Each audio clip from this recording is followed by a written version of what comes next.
할렐루야. 1월 셋째 주일 아침입니다. 귀한 예배 함께 하신 여러분 모두를 주님의 이름으로 환영합니다. 이 주일의 마음을 정돈하시고 다 함께 기도하심으로 2021년 1월 17일 주일 예배를 하나님 앞에 드리시겠습니다.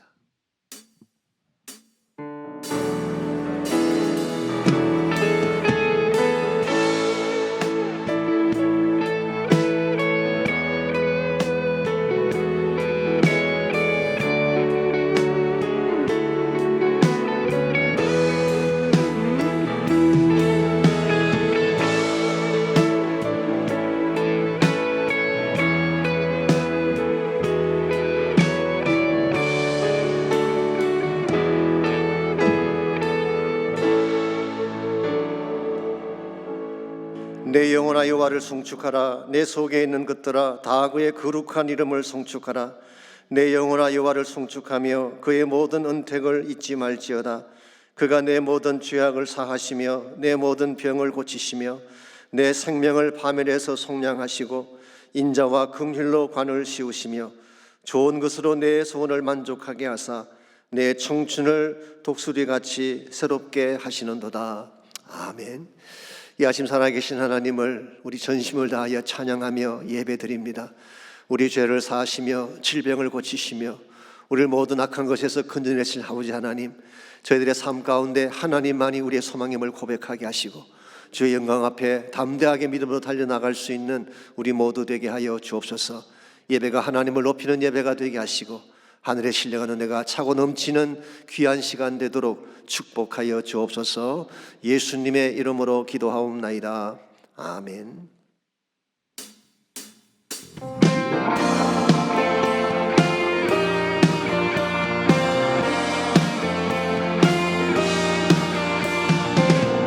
기뻐하며 경배하세 영광의 주 하나님, 주 앞에서 우리 마음 피어나는 꽃 같다.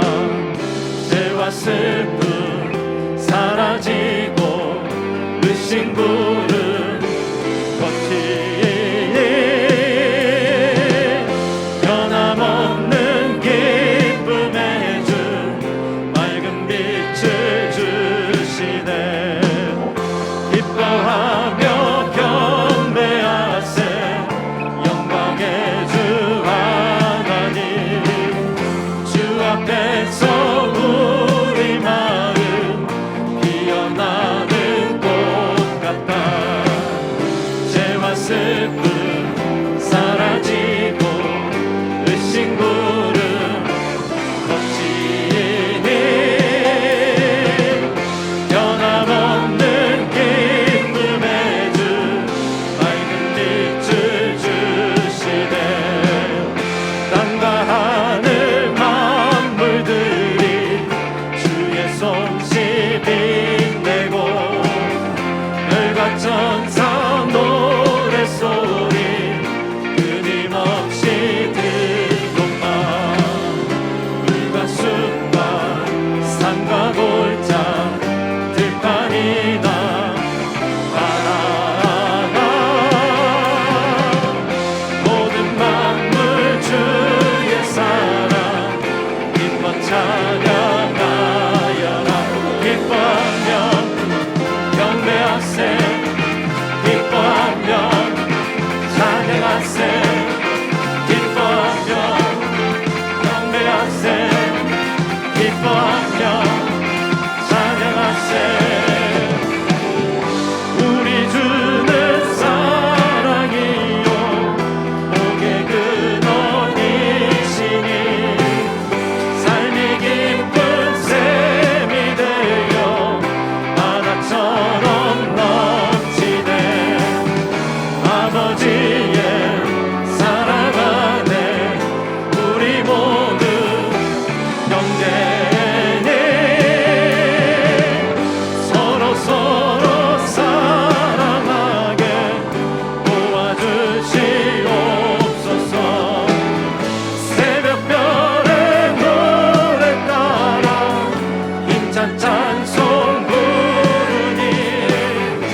예배하지 않는 그곳에서 주를 예배하리라.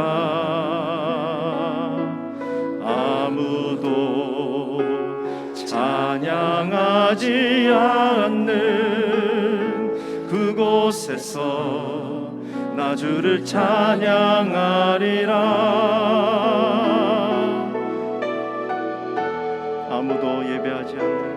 아무도 예배하지 않는 그곳에서 주를 예배하리라.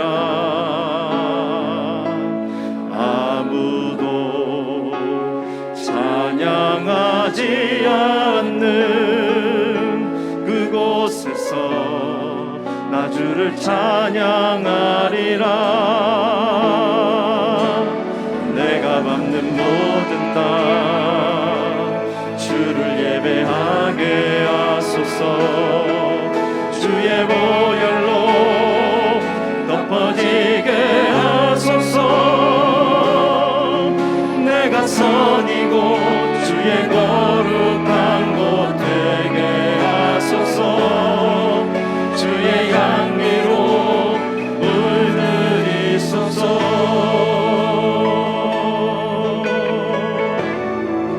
아무도 헌신하지 않는 그곳에서 주께 헌신하리라. 아무도 증거하지 않는 그곳에서 나 주를 증거하리라. 내가 맡는 모든 땅 주를 예배하게 하소서. 주의 보혈로 덮어지게 하소서. 내가 선이고 주의 거룩한 곳 되게 하소서. 주의 향기로 물들이소서. 내가 밟는 모든 땅 주를 예배하게 하소서. 주의 보혈로 덮어지게 하소서. 내가 선이고 주의 거룩한 곳 되게 하소서.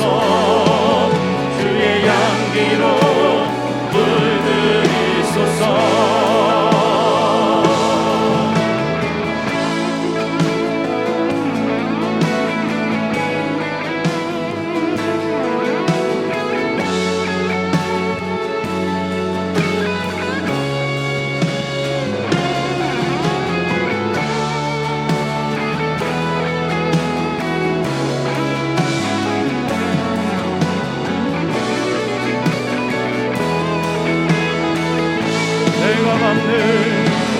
내가 밟는 모든 땅 주를 예배하게 하소서. 주의 보혈로 덮어지게 하소서. 내가 선이고 주의 거룩한 곳 되게 하소서. 주의 향기로 물들이소서. 내가 밟는 모든 땅 주를 예배하게 하소서. 주의 보혈로 덮어지게 하소서. 내가 선이고 주의 거룩한 곳 되게 하소서. 주의 향기로 물들이소서. 주의 향기로 물들이소서. 주의 향기로 물들이소서.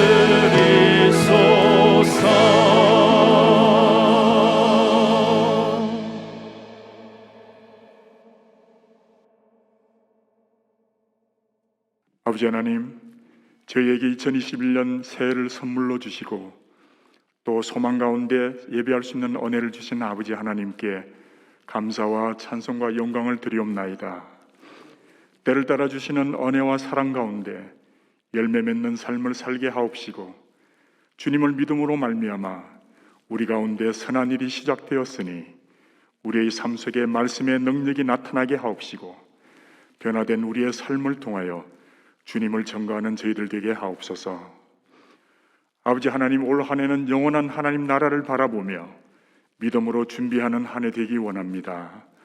좌로나 우로나 치우치지 않게 하옵시고 오직 주님이 주시는 말씀의 법도를 좇아 표대를 향하여 달려가는 저희들 되게 하옵소서. 어떤 어려움이나 아픔이 저희를 가로막아도 여호와를 앙망하는 자는 새 힘을 얻을 것이라고 약속하셨사오니 소망 가운데 인내하며 승리하는 한 해 되게 하옵소서. 저희 교회를 65년 전에 세우시고 오늘날까지 인도하신 아버지 하나님께 감사와 찬송을 드리옵나이다. 올 한 해도 부흥의 불길이 타오르게 하시어 저희 교회가 주님의 반석 위에 더욱더 든든히 세워지게 하옵소서.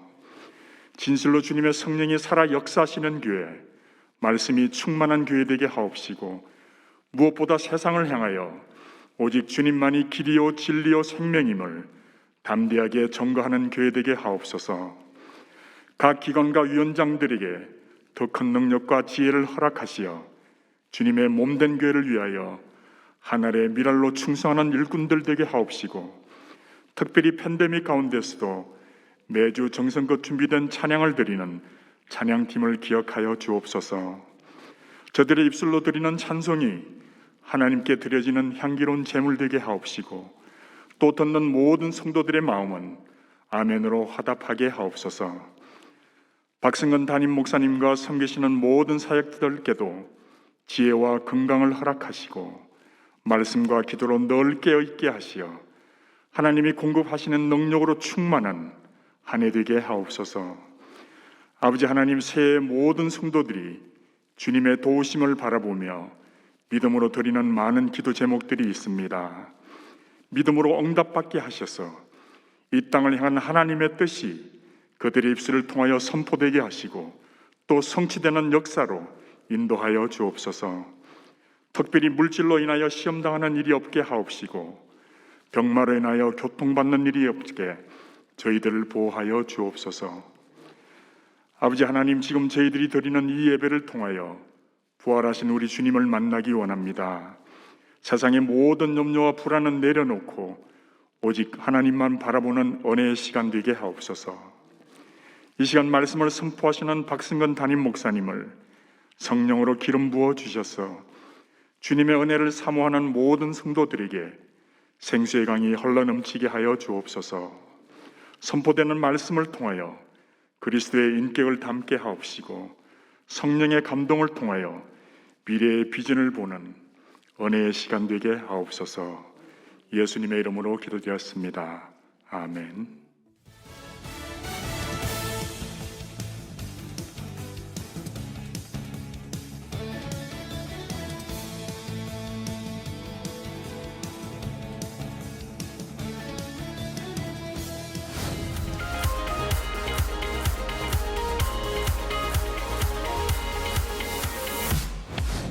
봄학기 제자훈련이 오는 2월 14일부터 온라인 줌으로 시작됩니다. 말씀을 통한 영적 성장과 예수님의 인격을 닮아가는 귀중한 시간입니다. 특별히 코로나 기간에 메마른 우리의 영혼을 새롭게 회복시켜 줄 것입니다. 많은 참여와 기도를 부탁드립니다.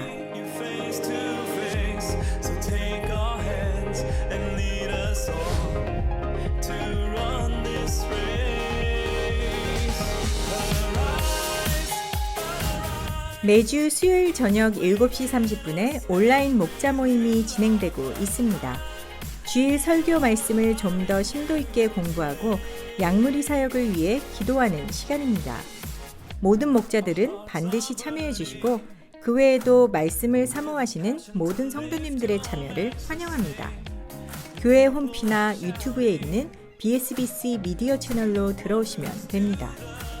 계속해서 주일 대면 예배 및 온라인 예배 참여를 함께 격려해 주시고 전화나 SNS를 통해서 비대면으로 섬겨주시기 바랍니다.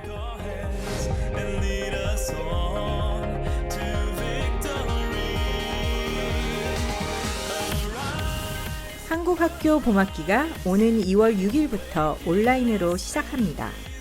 하나님의 사랑과 말씀을 바탕으로 우리의 자녀들이 한국말과 문화를 겸비한 자랑스러운 코리안 아메리칸으로 성장하도록 교육하고 있습니다. 교회 홈페이지 교육부 안에 있는 한국학교로 들어오시면 온라인 등록이 가능합니다.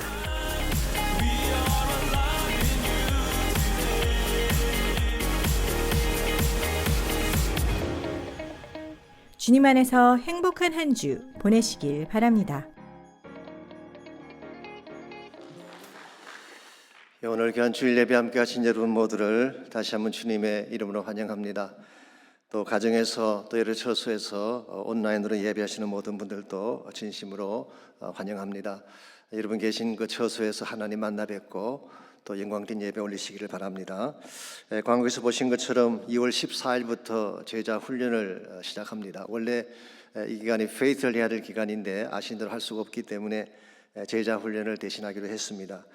지난번 제자 훈련을 통해서 많은 분들이 은혜를 받으셨습니다. 영적 충진의 기회가 되기도 하고 그냥 혼자 있는 것보다는 줌을 통해서 만나기도 하고 말씀을 나누는 가운데 굉장한 힘을 얻었다는 간증이 많았습니다. 귀한 기회니까 놓치지 마시고 많은 분들이 등록하셔서 함께 하시기 바랍니다. 양무리 수요 목자 모임이 피지컬리 모이지는 못하지만 모임은 계속되고 있습니다. 7시 반에 여러분 들어오시게 되면 같이 공부도 할 수 있게 되고 기도도 할 수 있습니다. 그래서 모이지 못해도 마음과 기도가 같이 가야지 우리 사역이 살아나지 않을까 생각을 합니다. 많은 분들이 참여해 주시기를 바랍니다. 한국학교 개학에 대한 광고 2월 6일부터 시작됩니다. 많이 등록해 주시기를 바랍니다. 우리 그 외 나머지 광고 사항들 잘 참조하셔서 함께 도와주시면 좋겠습니다. 이 시간 우리 헌물을 위해서 함께 기도하겠습니다. 살아계신 하나님 감사합니다. 눈동자같이 저희들을 지키시고 보호하셔서 지난 한 주간도 하나님의 큰 은총 가운데에 우리 가정과 우리 자녀들과 우리 생업터전이 보호받게 하시고 주님의 은혜 가운데 살아오게 하신 것을 감사합니다. 이 시간에 우리의 마음과 정성을 담아 소중한 예물을 올립니다.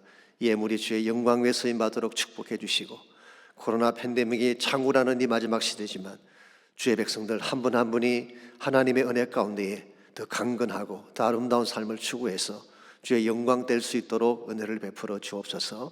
감사드리오며 예수님의 이름으로 기도하옵나이다. 아멘.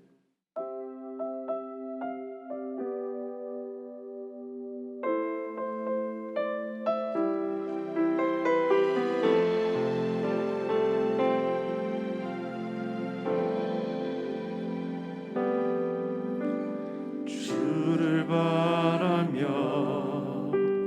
구한 모든 것 꺼낼 수 없는 마음도 주님 듣고 계시네. 뜻하신 대로 인도하소서. 언제나 주님 따르며 그 곁에 거하리라. 주의 인자는 영원하시니 신실한 주의 이끄심 나는 찬양하리라. 모든 시간을 주께 드리네. 한 걸음 내디딘 삶을 나의 주께 드리네. 주와 함께한 고백 내 삶에 채우소서. 나를 향하신 주님의 마음 담아주소서. 주의 품으신 계획 온전히 이루소서. 나의 삶의 결이 주의 길을 함께 하소서.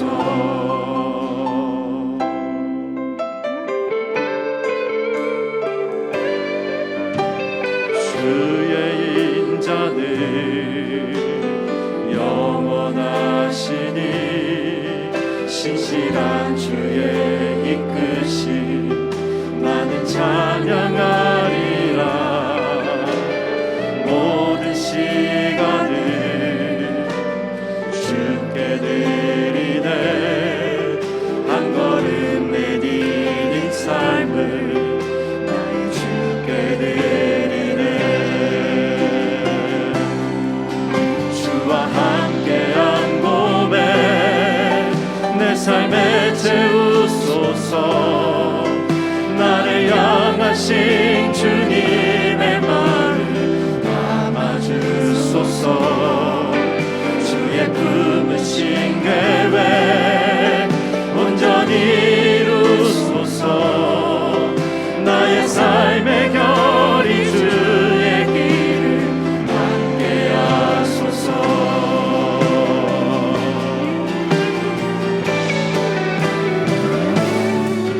주와 함께한 고백 내 삶에 채우소서. 나를 향하신 주님의 마음 담아주소서. 주의 품으신 계획 온전히 이루소서. 나의 삶의 결이 주의 길을 함께하소서. 주와 함께한 고백 내 삶에 채우소서. 나를 향하신 주님의 마음 담아주소서. 주의 품으신 계획 온전히 이루소서.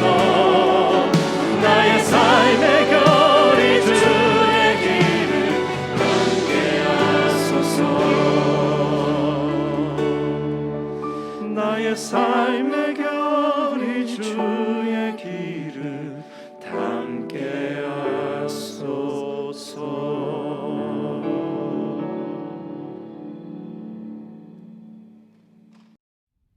가장 무서운 팬데믹. 호세아 5장 5절로 15절까지 말씀입니다. 이스라엘의 교만이 그 얼굴에 드러났나니 그 죄악으로 말미암아 이스라엘과 에브라임이 넘어지고 유다도 그들과 함께 넘어지리라. 그들이 양떼와 소떼를 끌고 여호와를 찾으러 갈지라도 만나지 못할 것은 이미 그들에게서 떠나셨음이라. 그들이 여호와께 정조를 지키지 아니하고 사생아를 낳았으니 그러므로 새 달이 그들과 그 기업을 함께 삼키리로다. 너희가 기브아에서 뿔 나팔을 불며 라마에서 나팔을 불며 베나웬에서 외치기를 베냐민아 뇌 뒤를 쫓는다 할지어다. 벌하는 날에 에브라임이 황폐할 것이라. 내가 이스라엘 지파 중에서 반드시 있을 일을 보였노라. 유다 지도자들은 경계표를 옮기는 자 같으니 내가 나의 진노를 그들에게 물같이 부으리라. 에브라임은 사람의 명령 뒤따르기를 좋아하므로 학대를 받고 재판의 압제를 받는도다. 그러므로 내가 에브라임에게는 좀 같으며 유다 족속에게는 썩이는 것 같도다. 에브라임이 자기의 병을 깨달으며 유다가 자기의 상처를 깨달았고 에브라임은 아수르로 가서 야레방에게 사람을 보내었으나 그가 능히 너희를 고치지 못하겠고 너희 상처를 낫게 하지 못하리라.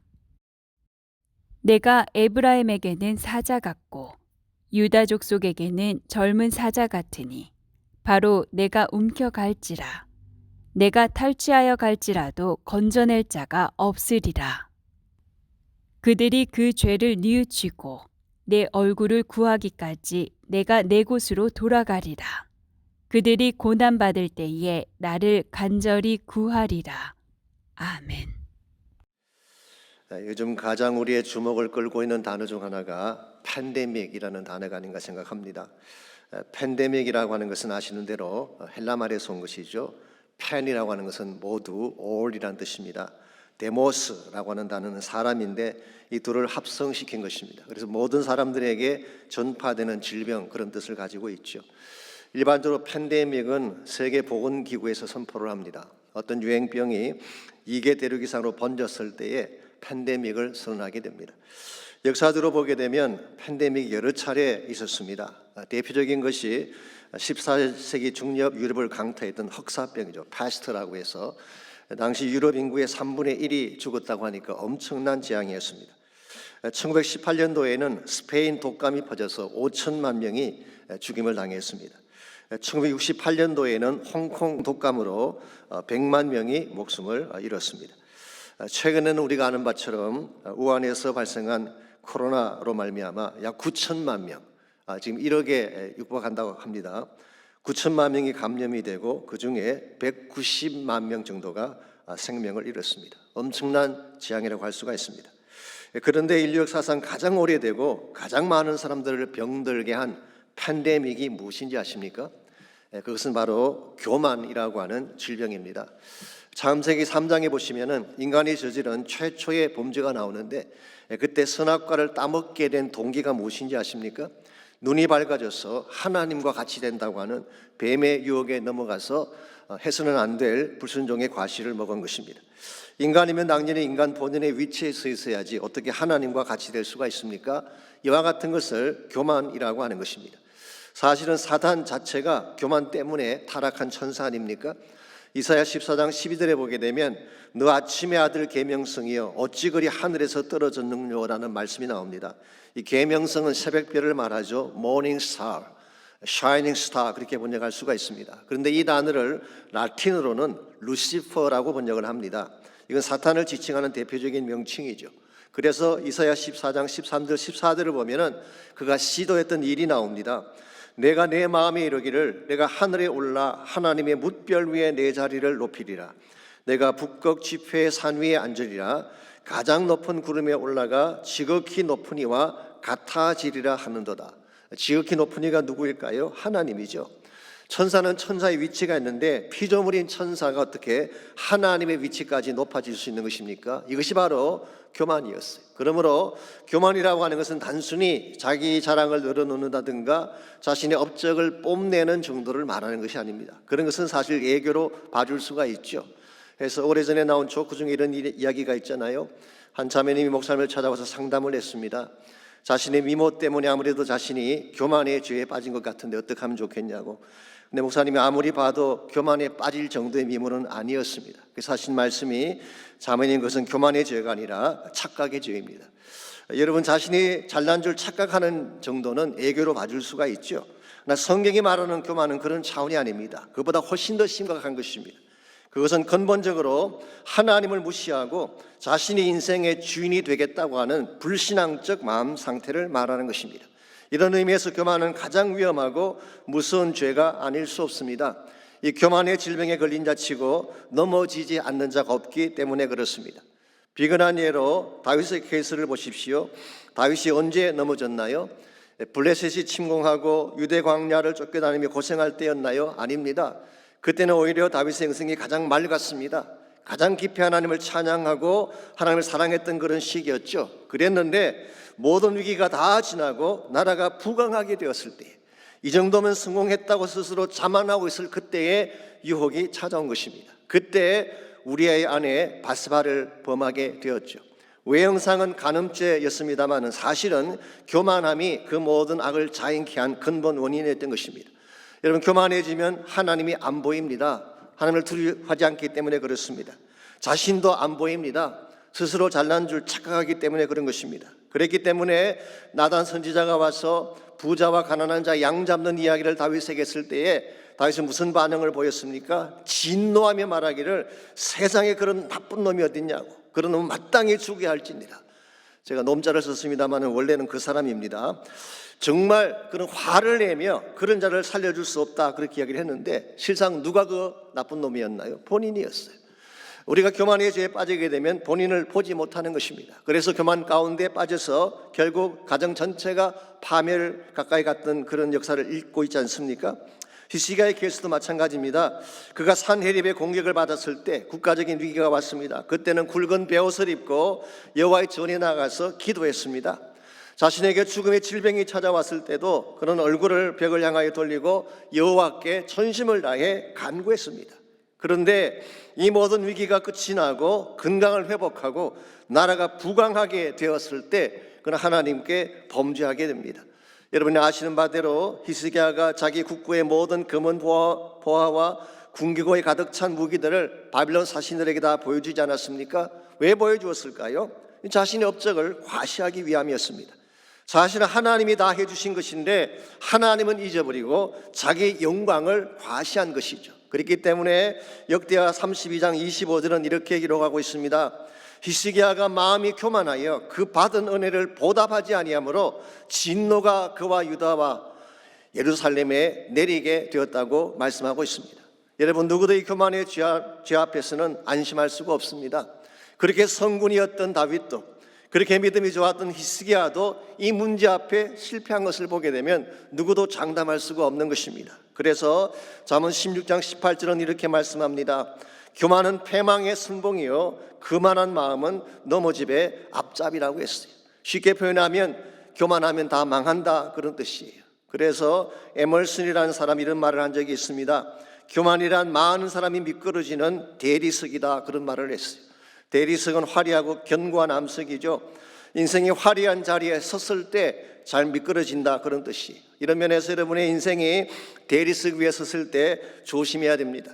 이 정도면 되었다, 이 정도는 하나님 없이도 살 수 있다고 자만할 그때가 사실은 넘어질 가능성이 가장 많은 위험한 순간이라는 것입니다. 이런 면에서 여러분과 인생을 살아가면서 이 교만에 대한 문제를 잘 다루어야 되는데 어떻게 하면 우리 모두를 공격하는 이 교만의 문제를 잘 핸들하고 하나님이 정말 기뻐하시는 축복된 삶으로 나아갈 수 있을지 오늘 주신 본문을 중심으로 함께 정리해 보려고 합니다. 오늘 같이 읽은 본문에 보시면은 호세아가 한 두 번째 설교가 소개가 되어 있습니다.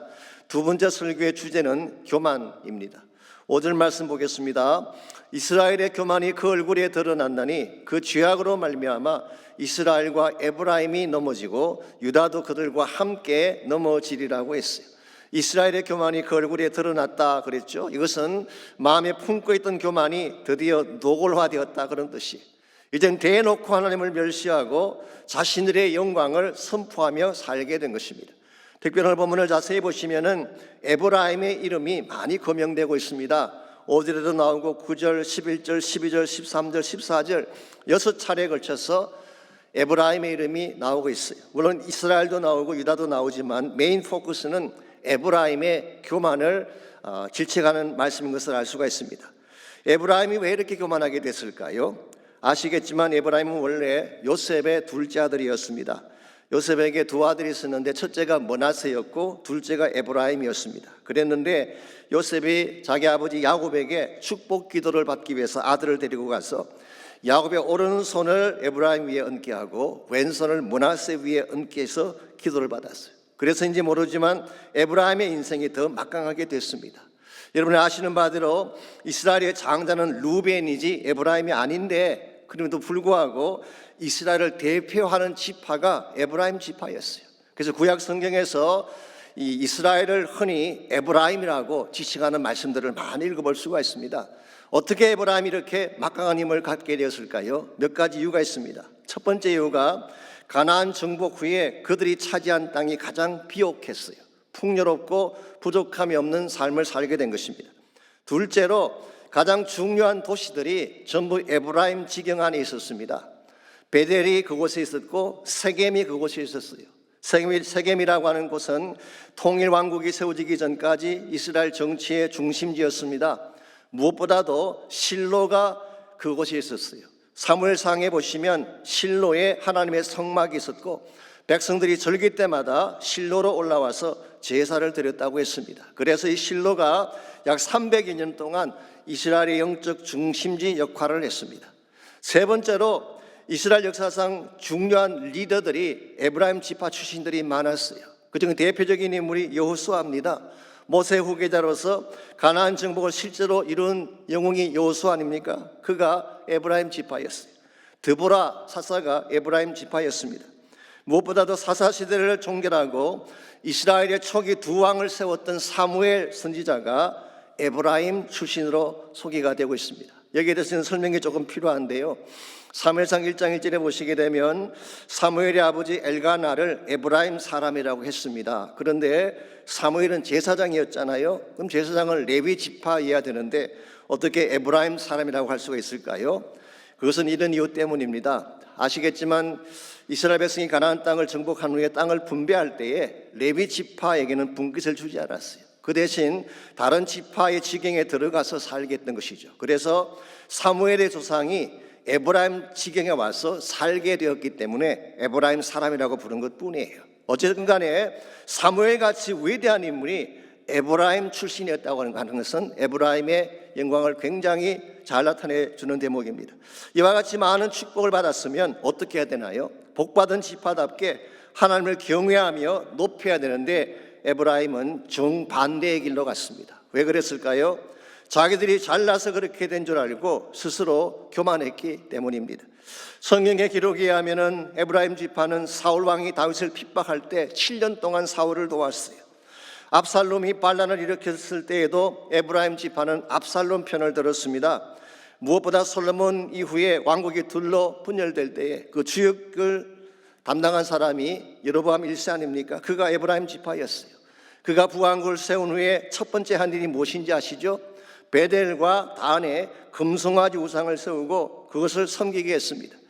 예루살렘 성전으로 가서 제사하는 것을 금지시키고 오히려 베델에 이방신을 섬기는 산당을 만들고 우상 숭배를 권장했어요. 여기서 오늘 본문에서는 너희들의 교만이 얼굴에 나타났다, 노골화되었다, 그런 의미인 것입니다. 이 모든 행동들을 총정리해 보면 한마디로 뭐라고 말할 수 있을까요? 하나님을 배척하고 자기 왕국을 세우기 위한 시도라고 그렇게 말할 수가 있습니다. 그렇기 때문에 하나님의 뜻이 다윗에 있는 것을 분명히 알면서도, 즉 다윗 왕국이 장차 세워질 메시아닉 킹덤 아닙니까?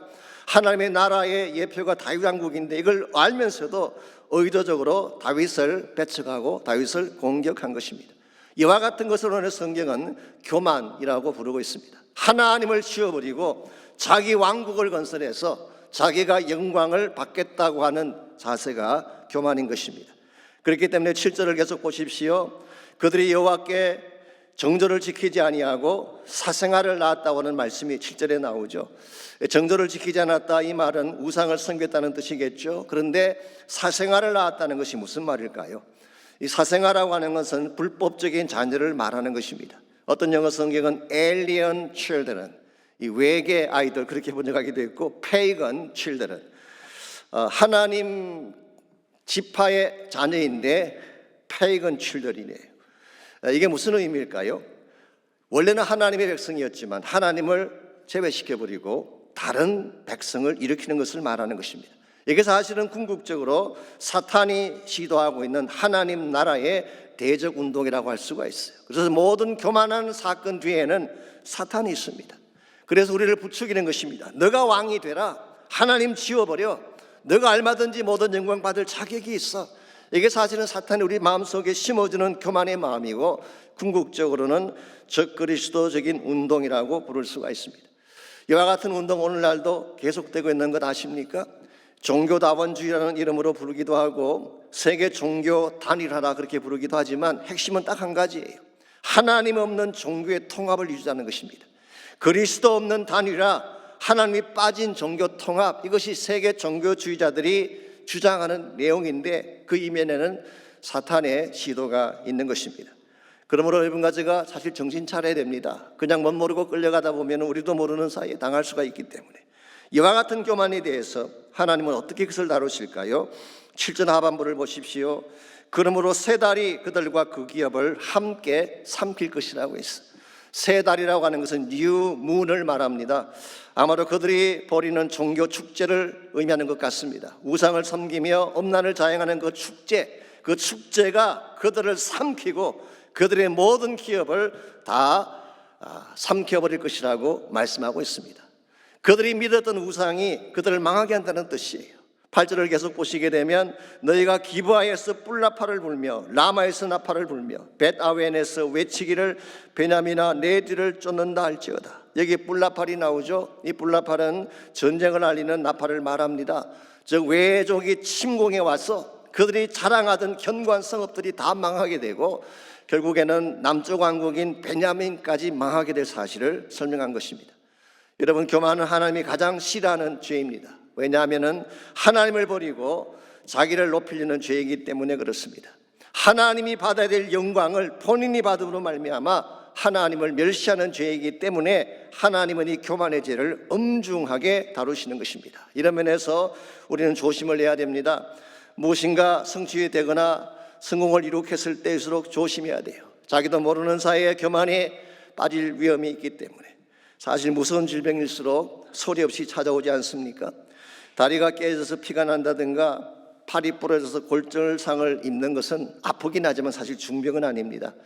이것은 금방 아픈 것을 알아차릴 수 있기 때문에 이재향 정형외과 가서 그냥 치료하시면 금방 낫게 돼요.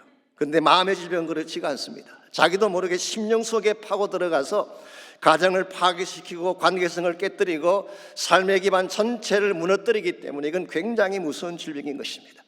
여러분과 저의 마음속에는 교만에 대한 문제가 없을까요? 저는 분명히 있다고 생각합니다. 누구도 이 교만의 병은 벗어날 수가 없어요. 그래서 팬데믹이라고 말하는 것입니다. 그러므로 우리가 교만의 병에 걸렸을 때에 어떻게 그것을 치료하고 회복될 것인가에 관심을 가져야 돼요. 오늘 본문에 보시게 되면 에브라임의 케이스를 통해서 교만에서 회복되는, 그래서 하나님이 기뻐하시는 건강한 삶으로 나아가는 데 필요한 몇 가지 영적 원리가 오늘 본문에 소개가 되어 있습니다. 첫 번째로 교만의 질병에서 회복되려면 심령의 근본이 깨어져야 되는 것입니다. 우리 마음의 근본이 변하지 아니하면 절대로 이 병을 이겨낼 수가 없습니다. 여러분이 교만의 질병에서 벗어나려면 먼저 내가 그 병에 걸렸는지를 알아야 되지 않겠어요? 일반적으로는 잘 모릅니다. 본인이 교만에 빠졌는지 잘 몰라요. 근데 몇 가지 현상들을 보면 그 증상을 체크해 볼 수는 있습니다. 첫 번째 증상이 뭔지 아세요? 기도를 멈추게 됩니다. 자신의 힘으로 다 할 수 있다고 생각하기 때문에 하나님께 매어 달리지 않는 것입니다. 두 번째로 말씀에 귀를 기울이지 않습니다. 자기가 항상 옳다고 생각하는데 어떻게 하나님 말씀을 듣겠어요? 세 번째로 예배를 소홀히 하는 것입니다. 하나님을 무시하기 때문에 예배의 마음을 쏟지 않습니다. 드리기는 드리는데 형식적으로 드리게 되고 심지어는 가식적으로 드릴 가능성이 참 많습니다. 그래서 라인홀드 니브라고 계시죠. 우리 미국의 유명한 윤리학자입니다. 이분이 이런 말을 했습니다. 인간이 가진 교만 중 가장 위험한 것이 종교적 교만이라고 했어요. 의롭지 않으면서도 의로운 줄 착각하는 것, 사실 하나님을 떠나 있으면서도 본인이 가장 하나님 가까이 있다고 생각하는 교만, 이게 가장 위험하고 무서운 질병이라는 것입니다. 아마도 오늘 본문에 소개된 이스라엘 백성이 이 병에 빠진 것 같습니다. 그래서 6절을 보시게 되면 그들이 하나님께 제사를 드리긴 드렸는데 어떻게 드렸는지가 잘 암시적으로 나와 있습니다. 그들이 양떼와 소떼를 끌고 여호와를 찾으러 갈지라도 만나지 못할 것은 이미 그들에게서 떠나셨음이라 그랬어요. 양떼와 소떼를 끌고 여호와를 찾는다는 게 무슨 말일까요? 즉 제사 드리러 나온다 그런 뜻이에요. 그런데 하나님이 만나주지 않겠대요. 왜냐하면은 양과 소는 가져왔지만 그들의 마음은 하나님을 떠나 있었기 때문에. 여러분, 하나님께서 우리가 갖다 드리는 양이나 소 같은 제물만 드리면 기뻐하시는 줄 아십니까? 그건 하나님을 몰라도 너무나 모르는 무지한 마음인 것입니다. 하나님, 우리 마음을 받기를 원하세요. 내 마음이 먼저 하나님께 드려져야지 하나님이 흠양하시는 것이지, 아무리 많은 제물 갖다 주어도 형식적인 제물 하나님 기뻐하지 않으세요. 이사야 1장 11절과 12절을 보시면 이 사실이 분명하게 나와 있습니다. 여호와께서 말씀하시되 너희의 무수한 제물이 내게 무엇이 유익하냐?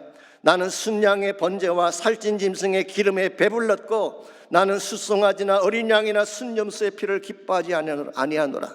너희가 내 앞에 보이러 오니 이것을 누가 너에게 요구하였느냐? 내 마당만 밟을 뿐이니라. 여러분, 오해하시면 안 됩니다. 하나님의 제사 자체를 거부하신다는 뜻이 아닙니다. 순양의 번제와 어린 양의 피를 거절하신다는 뜻이 아니에요. 뭐가 문제인 것입니까? 내게 보이려고 나오는 이 가식적인 행동, 쉽게 말하면 쇼업하기 위해서 하나님께 나오는 것, 이거 하나님이 받는 제사가 아니라는 것입니다. 정말 하나님이 기뻐하는 제사는 나의 속심령을 하나님께 드리는 것입니다. 나의 죄를 자복하고 하나님 앞에 나의 근본을 깨뜨림으로써 하나님의 은혜를 구하는 제사를 드려야지 하나님이 기쁨으로 받으시는 거예요. 그래서 시편 51편 17절은 이렇게 기록하고 있습니다. 하나님께서 구하시는 제사는 상한 심령이라 하나님이여 상하고 통회하는 마음을 주께서 멸시하지 아니하시리이다. 이게 누가 적은 시인지 기억나세요? 다윗이 적은 참회의 시입니다. 그가 우리 아내 바세바를 범한 직후에 하나님께 올려드렸던 기도 내용을 담고 있습니다. 다윗이 자신의 죄를 깨달은 후에 침상에 떠나가도록 울며 회개했어요. 이게 오늘 본문에 나오는 상한 심령이에요. Broken heartedness, broken spirit.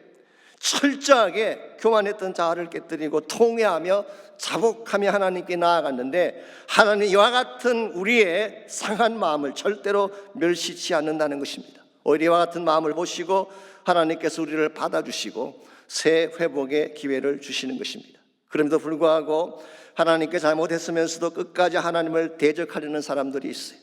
무엇인가 문제가 안 풀리면 엎드리는 것이 아니라 오히려 고개를 빳빳이 들고 대드는 사람들이 있어요. 이건 사실 패망으로 가는 지름길입니다. 밀림에서 곰을 잡는 사냥꾼들이 이런 이야기를 합니다. 곰을 쉽게 잡는 방법 중에 하나가 곰이 잘 다니는 길목에 커다란 돌덩이 하나를 매달아 놓는 것입니다. 그렇게 놓으면 그것을 지나가던 곰이 돌덩이에 머리를 부딪히게 되겠죠. 그러면 고개를 숙이고 그냥 가면 되는데 곰은 그렇게 안 한다고 합니다. 아니 감히 자기가 가는 길을 막다니 화가 난 곰은 그 돌덩이에게 덤벼드는 것입니다. 그래서 달려가서 자기 머리로 그 돌덩이를 세게 박습니다. 줄에 매달려 있는 돌덩이와 자기 머리를 부딪혀서 누가 센지 자웅을 가리자는 것이죠. 그렇게 계속 머리를 부딪히면 어떻게 될까요? 자기 머리만 깨지죠. 그러다가 곰이 머리가 터져 녹초가 되면 사냥꾼들이 와서 곰을 끌고 가면 되는 것입니다. 여러분, 곰처럼 미련하게 되어들게 되면 나의 머리만 깨어지는 것입니다. 하나님이 나에게 무엇을 말씀하실 때에 하나님이 무엇인가 나에게 채찍을 가하실 때는 엎드리는 거예요. 겸손하게 하나님의 은혜를 구하는 것입니다. 우리가 엎드릴수록 우리가 하나님 앞에 나를 자복할수록 하나님은 더 깊게 우리를 만나주시고 우리에게 진정한 회복을 허락해 주시는 거예요. 그러므로 정말 교만의 죄를 벗어나기를 원한다면 내 마음 깊은 곳에 있는 교만의 죄를 토로하고 하나님 앞에 자복하며 나가는 자세가 필요해요. 두 번째로 교만의 질병에서 회복되려면 바른 치유자를 찾아가야 됩니다. 바른 치유자. 13절을 보시면 에브라임이 자기 병을 깨닫고 유다가 자기 상처를 깨달았다고 했습니다. 즉 자신들이 앓고 있는 병을 알게 되었다는 것이죠. 그래서 어떻게 해야 되나요? 바른 치유자를 찾아가야 되는데 그들은 엉뚱한 방향으로 나아갔어요. 에브라임은 아수르로 가서 야렙 왕에게 사람을 보내었으니 그가 능히 너희를 고치지 못하겠고 너희 상처를 낫게 하지 못하리라 그랬어요. 에브라임은 아수르로 가서 아렙 왕에게 사람을 보냈다고 합니다. 이건 아수르가 어떤 나라인가요? 장차 이스라엘을 집어삼킬 나라인데 그게 도움을 요청하면 도와주겠어요? 이스라엘의 질병을 고쳐주겠습니까? 있을 수가 없습니다. 남쪽 유다는 말년에 애굽의 도움을 요청했죠. 그래서 애굽이 유다의 멸망을 막아 주었습니까? 아닙니다. 결국 남쪽이건 북쪽이건 그들이 치유받지 못하고 망할 수밖에 없었던 근본 이유는 잘못된 대상을 찾아갔기 때문이에요. 참으로 질병을 고치고 우리의 아픈 상처를 고치기를 원한다면 하나님께 나아가야 되는 것입니다. 아무리 병이 심각하고 아무리 상처가 깊어도 그분을 찾아갈 때에 그분이 해답을 주시는 것이지 하나님을 제외시켜 놓은 가운데서 엉뚱한 대상을 찾아다니면 개인의 문제든 국가적인 문제든 절대로 회복될 수가 없는 것입니다. 그러나 아무리 우리가 심각한 상황에 처해도 하나님께로 돌아가면 하나님이 치유하고 고쳐주세요. 요즘 미국이 큰 혼란 속에서 당혹스러워하는 모습이 역력하지 않습니까? 코로나 때문에 곤욕을 치른 것도 미국의 자존심을 크게 망가뜨렸습니다마는 그것과는 비교도 되지 않는 참사가 지난 주간에 일어나지 않았습니까? 미국 정치의 중심부라고 하는 의회 의사당의 폭도들이 들어가서 기물을 파손하고 평화적인 정권의 양을 막겠다고 난동을 부렸어요. 그 와중에 5명이나 생명을 잃는 참사가 일어났습니다. 이것이 만일 미개한 약소 국가에서 일어난 사건이라면 모르겠는데 전 세계 민주주의를 대표한다는 미국에서 일어났다는 사실이 충격적이지 않을 수가 없습니다. 그래서 어떤 분들은 이것이 미국이 저물어 가는 전조다 그렇게 말하는 분도 계세요. 근데 과연 그럴까요? 제가 어저께 그레그 로리 목사님이 보내주시는 디보션 이메일을 보았는데요. 그분은 이렇게 그 이메일에 적었습니다. 그는 오늘날의 이 사태를 60년대와 비교하면서 이런 말을 적었어요. 아시겠지만 60년대가 사실 케이아스였죠. 지금보다 훨씬 더 혼란했습니다. 케네디가 암살을 당하고 마틴 루터 킹 목사님이 암살을 당하고 미국 곳곳에서 반전 데모가 일어났어요. 흑백 인종 차별로 인한 사회 소요가 걷잡을 수 없이 일어나고 있었죠. 더구나 히피 문화의 등장과 함께 기존 질서가 붕괴되고 마약과 성적 타락이 서부의 대도시를 중심으로 영혼의 불길처럼 일어나던 때였어요. 그때 대부분의 사람들이 미국이 망한다고 보았는데 what happened? 진짜 망했나요? 그렇지 않습니다. 이와 같이 정말 혼란하고 케이아스에 있을 때에 아이러니하게도 그때 일어난 운동이 하나 있습니다. 그게 유명한 지저스 무브먼트라고 하는 영적 대각성 운동이 일어났어요. 예수님께로 다시 돌아가자라고 하는 운동이었어요. 타임지에서는 이것을 지저스 레볼루션, 예수 혁명이라고 불렀는데요. 이 혁명을 주도했던 많은 교회들, 많은 목사님들이 계신데 그 중에 하나가 코스타 메사에 있는 갈보리 채플도 그 진원지 중에 하나였어요. 그리고 그렉 로리 목사님 본인도 그때 예수님을 만났다고 간증을 했습니다. 어떻게 최악의 사회적 소요와 혼란 속에서 이처럼 강한 영적인 바람이 부는 것이 가능했을까요? 다시 예수께로 돌아가자는 영적 각성 때문입니다. 여러분, 진짜 중요한 것은 우리가 가지고 있는 상처나 질병이 아닙니다. 바른 치유자를 만나는 거예요. 아무리 상처가 깊어도 바른 치유자를 만나기만 하면 그분이 고쳐주시고 회복해 주는 것입니다. 이런 면에서 시대가 어렵고 혼란할수록 여러분 세상 기웃거리지 마십시오. 인간 바라보며 그게 기대 걸지 마십시오. 그들이 우리 병을 고치는 존재들이 아니기 때문에 하나님께로 돌아오시기 바랍니다. 참 치유자이신 하나님께로 돌아와서 그분의 만지심을 받을 때에 우리의 질병도 고침받게 되고 회복도 일어나게 되는 것입니다. 이런 의미에서 교만이라고 하는 질병에서부터 치유받기를 정말 원한다면 1차적으로는 내 마음의 근본을 깨뜨리고 회개해야 됩니다. 두 번째는 참 치유자가 오직 한 분밖에 없음을 알고 하나님께로 돌아오는 것입니다. 마지막 세 번째로 필요한 것이 주님의 얼굴을 구하는 것입니다. 우리가 참 치유자가 하나님인 것을 안다면 그분 앞에 나아가서 그분의 얼굴을 구하며 기도해야 되는 것입니다. 15절 말씀 보겠습니다. 그들이 그 죄를 뉘우치고 내 얼굴을 구하기까지 내가 내 곳으로 돌아가리라. 그들이 고난받을 때에 나를 간절히 구하리라 그랬어요. 그 죄를 뉘우치고 내 얼굴을 구하기까지 하나님은 그들을 만나지 않겠다고 말씀하고 있습니다. 그런데 이 말은 돌이키면 이런 것입니다. 너희가 정말 죄를 돌이키고 내 얼굴을 구하면 다시 너희들을 만나주겠고 회복시키리라, 그 말씀이에요. 자, 하나님의 얼굴을 구한다는 것이 무슨 뜻일까요? 은혜를 구한다는 뜻입니다. 하나님 외에는 소망이 없음을 알고 그분께 전심을 다해 기도한다는 뜻이에요. 만일 여러분과 제가 우리의 모든 것들을 다 내려놓고 하나님의 은혜를 구하며 전심을 다해 간구하면 하나님 어떻게 하실까요? 용서하십니다. 치유해 주십니다. 다시 일어나게 만드시는 거예요. 그래서 예레미야 30장 17절은 이렇게 기록하고 있습니다. 내가 너의 상처로부터 새살이 돋아나게 하여 너를 고쳐주리라. 저는 이 말씀을 보면서 새살이 돋아나게 한다, 이 표현이 참 제 마음에 와닿았어요. 죄악으로 깨어지고 교만과 불신앙으로 딱지가 덮인 나의 상처를 뚫고 새살을 돋아나게 하시는 하나님, 이게 진정한 차원의 생명의 회복이죠. 여러분, 상처가 깊다 크다 그것 때문에 절망할 때가 아니라 하나님께 나가서 기도하는 것이 더 중요합니다. 포기하지 않고 하나님께 나가서 기도하면 하나님은 그 얼굴을 구하는 모든 자들에게 회복을 주시고 치유를 주시는 것입니다. 그래서 역대하 7장 13절 14절은 이렇게 약속하고 있습니다.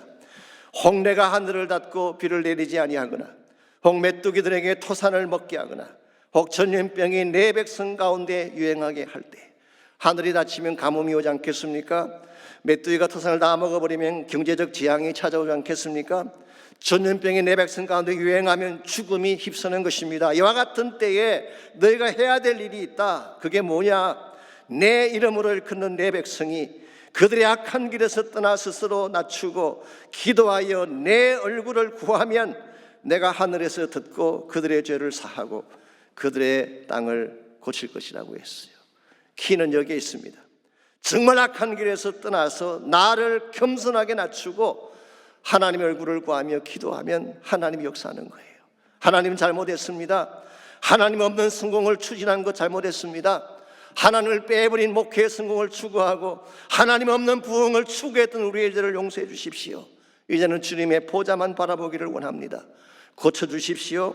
회복시켜 주십시오. 기도하면 하나님 반드시 고치시고 다시 일어나게 하는 것입니다. 지금이라도 여러분과 제가 주께로 돌아가기만 하면, 개인이든 가정이든 국가든 마찬가지입니다. 주께로 돌아가기만 하면 하나님은 다시 치유해 주시고 회복을 주시는 것입니다. 언젠가 제가 신앙 잡지에서 읽었던 간증인데요, 이 간증을 잠깐 소개해드리고 말씀 마치려고 합니다. 인도에 살고 있는 한 청년이 있었는데, 어릴 때부터 교회를 다니던 청년인데 대학에 들어가면서 교회를 떠났습니다. 대학 가면은 세상 지식을 많이 공부하지 않습니까? 그래서 마음이 교만한 나머지 하나님이 어딨냐 그리고 교회를 등진 것입니다. 그러던 중에 눈에 병이 왔는데 통증이 너무 심했다고 합니다. 그래서 할 수 없이 병원을 찾아갔더니 정밀 검사를 마친 그 의사가 긴장된 표정으로 이렇게 말을 했습니다. 눈에 살인적인 병독이 들어가서 너무 깊이 박혔기 때문에 당장 두 눈을 뽑지 않으면 생명이 위험합니다. 그러니까 두 눈을 뽑아야 살 수 있다는 것입니다. 세상에 이런 절망적인 상황이 어디 있겠습니까? 젊은 청년이 두 눈을 뽑으면 어떻게 되겠어요? 그때 이 청년이 정말 아픔과 번민 속에서 몸부림치며 어찌할 바를 몰라 할 때에 신실한 친구가 그를 찾아와서 이렇게 충고를 했습니다. 마지막으로 하나님께 나아가서 매달려 보는 것이 어떻겠느냐. 사실 이런 절망적인 상황에서 무슨 일인들 못하겠어요. 그래서 이 청년이 그날 밤에 다시 교회로 나가서 기도를 하는데 솔직히 염치가 없었다고 합니다. 하나님 멸시하고 교회를 떠날 때는 언제고 이제 자신이 죽게 되자 살려달라고 기도한다는 것이 얼마나 부끄러웠는지 모릅니다. 그러나 달리는 길이 없기 때문에 필사적으로 하나님께 매달렸어요. 먼저 그는 완악했던 자기 마음부터 회개하기 시작했습니다. 그랬더니 기도의 홍수문이 열리면서 심령에 깔렸던 깊은 죄악들이 터져나오기 시작하는데 멈출 수가 없어요. 그는 울고 또 울었어요. 밤이 새도록 얼마나 많은 눈물을 흘렸는지 눈이 퉁퉁 부을 정도로 울었어요.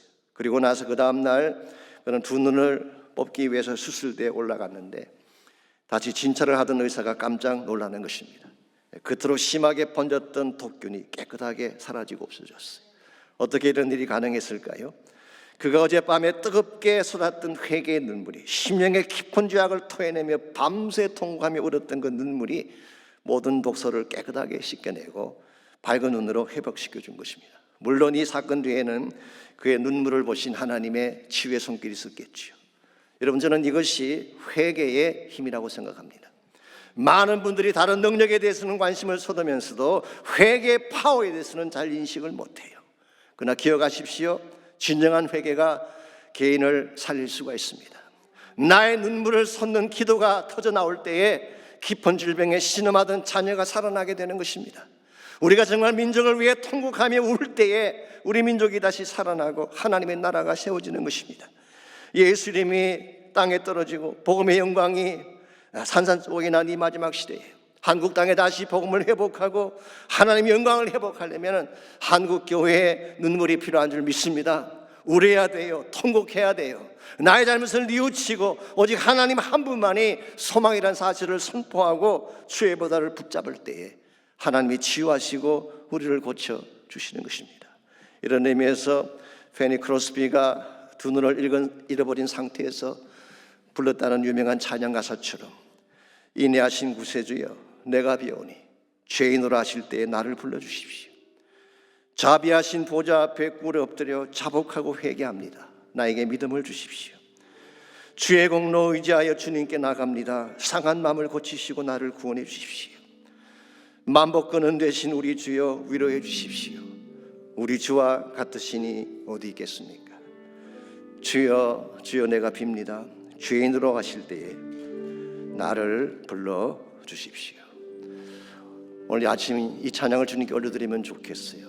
이 고백으로 주님 앞에 나아가서 하나님의 은혜를 구하고 주의 자비를 구하며 주의 얼굴을 구할 때에 우리도 살아날 수 있게 되고 우리 가정도 살아나게 되고 우리 민족도 다시 살아날 수가 있게 됩니다. 우리 인내하신 구세주에 함께 찬양합니다. 인내하신 구세주여 내가 비오니 죄인 오라실 때에 날 부르소서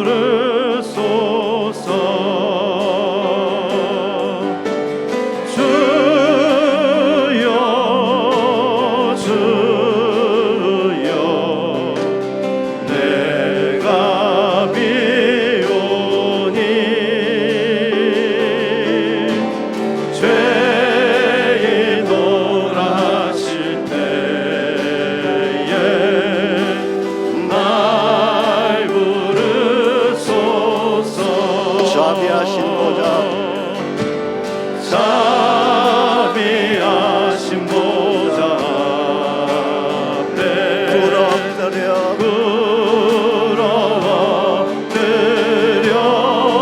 자복하며 회개합니다. 자복하고 회개하니 믿음 주소서. 주의 공로 의지하여 주의 공로 의지하여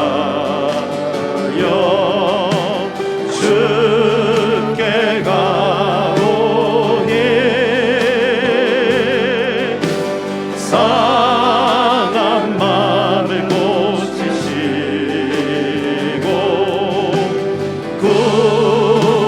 구원하소서. 주여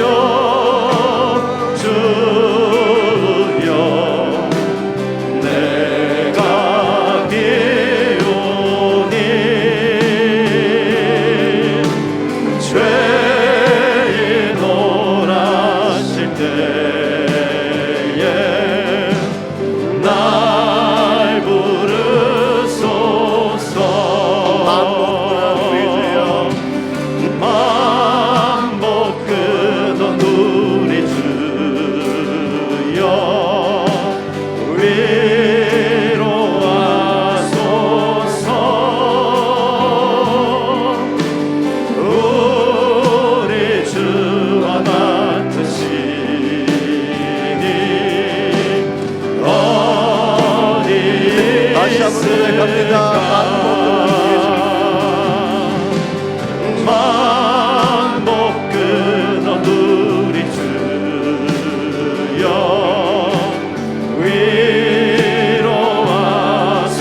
위로하소서. 우리 주와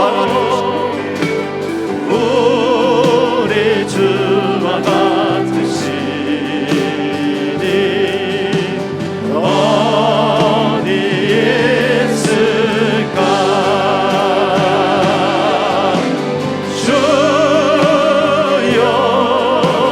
주여 내가 비오니 죄인 오라실 때에 날 부르소서.